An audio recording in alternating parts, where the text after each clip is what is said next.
My name is Prentice Pelfrey, and I hail from Kentucky, eastern Kentucky, in the mountains.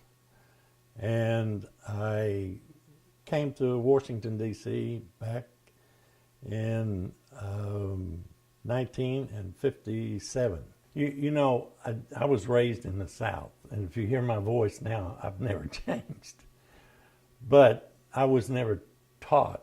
As a matter of fact, we lived in a coal mine, lumbering area, and there wasn't any black people there.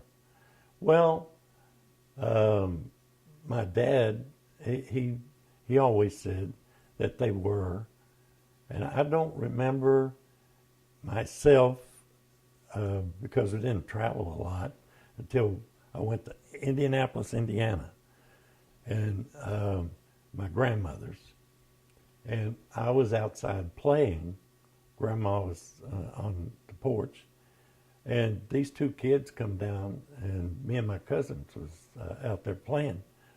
And I ran to the house, and I says to my grandmother, which is so stupid, I says, "Grandma, why do people make those kids work in the coal mine?" And she looked at me and smiled, and she says, "Here's a lesson for you. That won't rub off on you. They are black." And I couldn't understand. And she explained to me. And then my dad says, "Yeah, I work for International Harvester here. And, you know, they have a lot of hired black people." And he sat down and told me, there's a lot of prejudice, even where we came from, in the state and Virginia, and et cetera, that people don't like them because of their color. That's not fair. The Bible tells you. And I got that lesson. Do you remember where you were when you heard? Yeah. As a matter of fact, we always had a roll call. And at the roll call, they told us, we don't know what to expect. We want to be prepared, so we're going to have some training sessions. I never even thought about anything bad happening, to be honest with you. Nobody in the precinct talked about it. Yeah, it's coming, you know. When I went about the precinct, people that would be in a bar, they would come out using the N-word about the people that were in there. And I'd say, "What's the problem?" And they'd go, you wouldn't understand. You're a cop." I said, "No, I'm a policeman. I want to know what the problem is." He said, "Nothing except they're black." And I said, "You must be in the wrong city." I said, that's not the attitude. You should come to Washington, D.C. with that kind of attitude. It was just the atmosphere that was coming from the South. And I knew about Martin Luther King way back. I was stationed for a church. Most of the time is up at St. Matthew's on Rhode Island.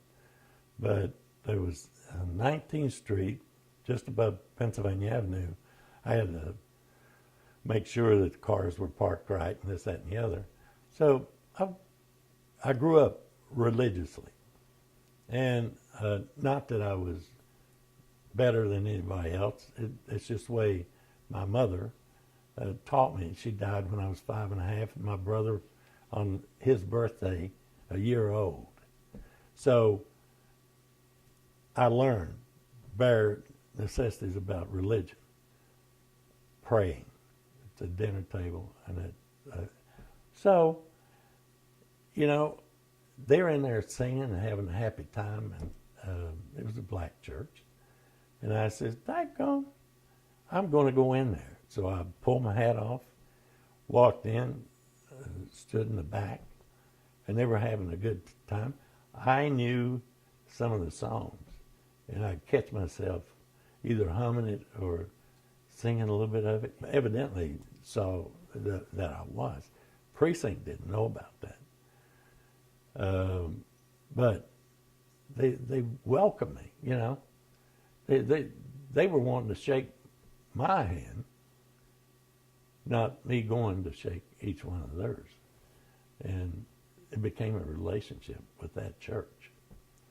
This march is coming. You hear that King has been arrested. That means he must have done something wrong. But some of the police officers are saying, but wait a minute, when they read what he's writing, when they hear what he's saying, they're saying, what is he doing wrong? Yeah. And so it created this internal dissent of, wait a minute. Absolutely. I was on south ellipse of the White House. I was told to go down further. I don't know if they were expecting something or something, but we all moved down. And I was about 2 blocks from there, but I was sort of up on the hill a little bit. And I could see everything that was going on at the monument. But that is it in a nutshell, because it was organized, and he, you know, a good Christian man is a forgiver. And that man was. He went through a lot. Tell us about that day. When does your day start? Take us through that day. Oh, the whole department was called in that day, as far as I know. I know our precinct was. And watching the crowd was very reverent to him. You know, he was talking like he was in church. They were jubilant. I mean, I didn't say like this. I seen, yeah, great speech, wasn't it? Yes, it certainly was. Is that what you expected? Oh, I knew Martin Luther King, whatever he's going to put on is going to be good. They never talked about, you know, we didn't have no problem. I'm telling you, that was settled before they got there. See what I thought about him? I'll give you one easy thing. He deserved the 1964 Peace Prize that he got. He deserved it. I had Burchett, he and I was the first integrated scout car in Washington, D.C. That's what I'm told. But they wanted to integrate, and the other guy said no. This is none of my business. But they asked me, and I said yes. And so John and I, you know, he was a pipe smoker. You know, I didn't smoke. And I said, we'll get along great as long as you don't light that thing in the scout car.